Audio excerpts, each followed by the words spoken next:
I've had my domino jointer for a long time. As I was doing the glue up, I realized that things weren't lining up. I've learned that the fence actually migrated while I was doing the cuts. And as I've gone to the Festool owners group, I've realized that there are a lot of people who've had a problem with the fence moving in operation.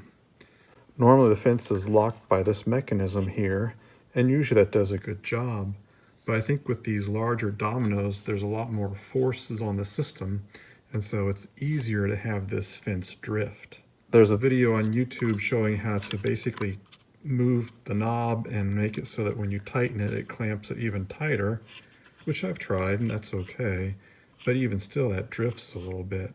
I think the best solution is to put some grip paste on the clamping area so that when you clamp it down, it really grabs on.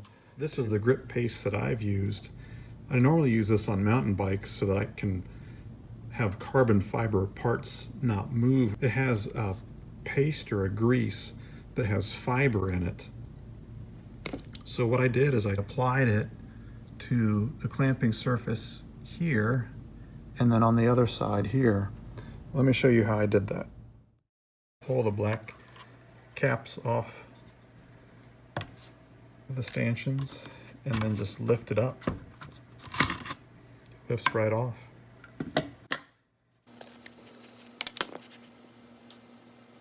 And I'll apply a little bit of the paste to this section here, and then a little bit of the paste to this section here. You can feel the grit or the fiber on your fingertip. And then reassembly can't be easier.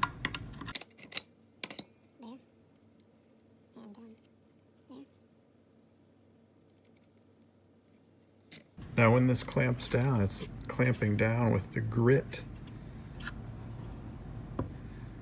It's not moving at all. I think this might be the best solution to the problem of the fence drift. Just keep a little bit of grip paste on these ways. That's it. Thank you for watching.